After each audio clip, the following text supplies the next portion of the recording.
13 दिसंबर 2001 संसद की शीतकालीन सत्र जारी था। पोटा यानी आतंकवाद निरोधक अध्यादेश 2001 पर बहस चल रही थी। इस अध्यादेश के पक्ष विपक्ष में जोर शोर से लोकसभा के सांसद अपनी अपनी दलीलें दे रहे थे। देश में ध्रुवीकरण नहीं होना चाहिए, न सांप्रदायिक आधार पर, न जातीय आधार पर, न राजनीति ऐसे दो खेमों में बंटनी। संसद में बैठे उन सांसदों को क्या पता था कि वो जिस आतंकवाद पर नकेल कसने की कोशिश कर रहे हैं, संसद में आतंकवाद को रोकने के लिए नए रास्तों की खोज करने में लगे हुए हैं, वही आतंकवाद धीरे धीरे लोकतंत्र के सबसे बड़े मंदिर की दहलीज को पार कर रहा है। नमस्कार दोस्तों, आप देखना शुरू कर चुके हैं हमारे ऐतिहासिक किस्से कहानियों का खास प्रोग्राम ऐतिहासिक गलियारे।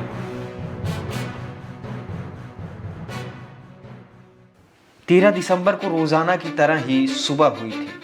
इस दिन भी संसद में गहमा गहमी तेज थी। कई सारे मुद्दे पक्ष विपक्ष के हंगामों की वजह से सदन की कार्यवाही 40 मिनट के लिए रोक दी गई थी। इसके बाद तत्कालीन प्रधानमंत्री अटल बिहारी वाजपेयी और विपक्ष की नेत्री सोनिया गांधी अपने अपने सरकारी आवास पर निकल गए थे। संसद की कार्रवाई रुकने की वजह से सांसद भी ठंड में धूप लेने के लिए बाहर परिसर में टहलने लगे। समय हो चुका था 11:20। तत्कालीन उपराष्ट्रपति कृष्णकांत जी पार्लियामेंट के 11 नंबर गेट से बाहर निकल रहे थे। हलचल तेज होता है क्योंकि सुरक्षा बल उस तरफ जा रहे थे। इसी बीच सुरक्षा बलों की व्यस्तता का फायदा उठाते हुए संसद के परिसर में एक सफेद एम्बेसडर कार प्रवेश कर रही है।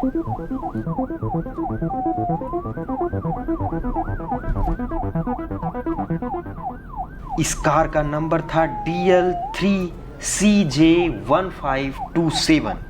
ये कार सीधे उपराष्ट्रपति के कार से जा टकराती है।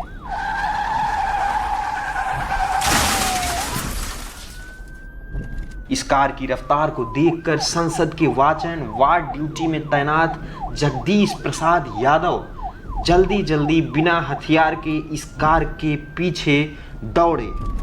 इतनी तेज रफ्तार से चल रही ये गाड़ी अचानक रुक जाती है। इससे पहले कि सुरक्षाकर्मी कुछ समझ पाते, कार में से निकलकर 5 आतंकवादियों ने AK-47 से ताबड़तोड़ गोलियां बरसाना शुरू कर देते हैं। ताबड़तोड़ गोलियों के बौछार होते हुए भी सुरक्षाकर्मी JP यादव आतंकियों को रोकने की कोशिश करते हैं। अपने इस साहस का परिचय देते हुए शहीद हो जाते हैं। ये आतंकवादी संसद के गेट नंबर 9 पर अपना कब्जा जमा लेते हैं। संसद का गेट नंबर 9 वही गेट है जिस पर प्रधानमंत्री संसद में प्रवेश के लिए प्रयोग करते हैं। दहशतगर्दों ने अच्छी खासी रेकी करके आए थे। ये आतंकवादी कार से बाहर निकलकर तार बिछाने का काम शुरू कर देते हैं। इससे आतंकियों की नापाक हरकत समझ में आ जाती है। सुरक्षाकर्मियों ने अपनी जान की बाजी लगाकर आतंकियों के मंसूबों को समाप्त कर दिया। इसके कारण 3 सुरक्षाकर्मी शहीद हो जाते हैं।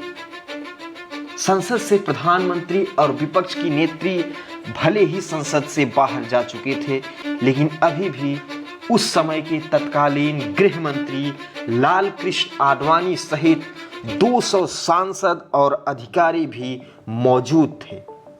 जहां बाहर दहशत का माहौल था, वहीं अंदर नेता अधिकारी बाहर के हमले से अनजान और बेखबर थे और इसे विपक्ष का शोर शराबा समझ रहे थे।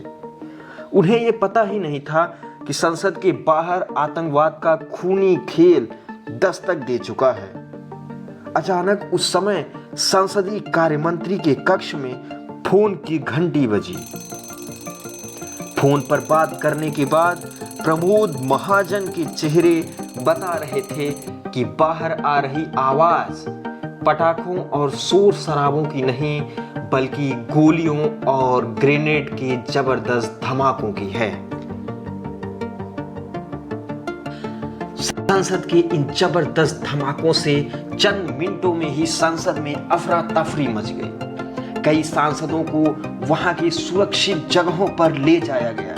इस जबरदस्त हड़कंप के बीच पांचों आतंकवादी अंधाधुंध फायरिंग करते हुए गेट नंबर 9 की ओर भाग रहे थे।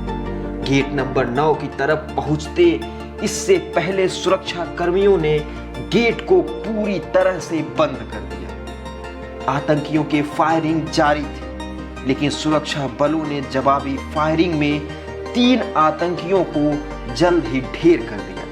फिर भी 2 आतंकवादी अभी भी बचे हुए थे, जिन्होंने पूरे परिसर में कोहराम मचा रखा था।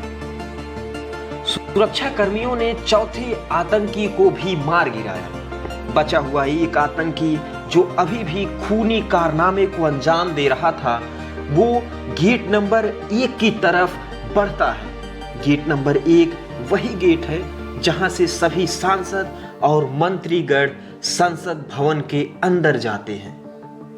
आतंकी गेट नंबर 1 के पास पहुंचकर रुक गया।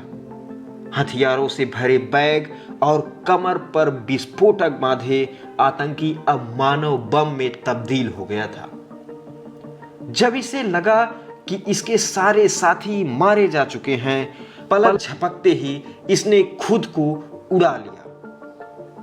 उस आतंकी के चिथड़े उड़ गए। उसके मांस के टुकड़े आसपास के दीवारों में जाकर चिपक गए थे।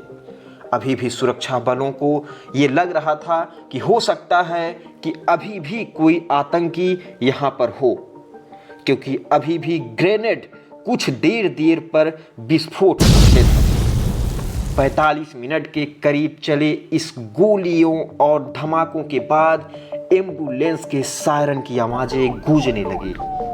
इस हमले में 9 सुरक्षाकर्मी शहीद हुए थे, जिसमें एक महिला कर्मी भी शामिल हुई थी। ये हमला देश के सबसे बड़े लोकतंत्र के मंदिर पर बड़ा हमला था।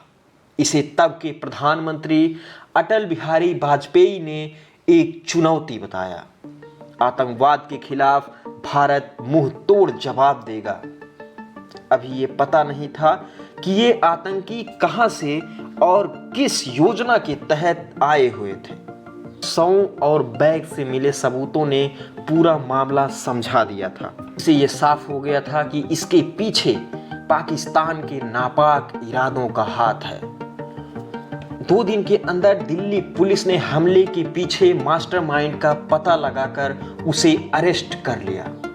कार और सेल फोन के माध्यम से पूरा तार जिनसे जुड़ा था वो पता चल गया। इसमें जम्मू कश्मीर के लिबरेशन फ्रंट का सदस्य अफजल गुरु जेल में अफजल गुरु को फांसी पर लटका दिया जाता है। आतंकवादी घटना लोग आज भी याद रखते हैं। ऐतिहासिक गलियारों के प्रोग्राम में आज के लिए इतना ही। यदि आप चैनल पर पहली बार हैं तो चैनल को सब्सक्राइब जरूर कर लें। नमस्कार।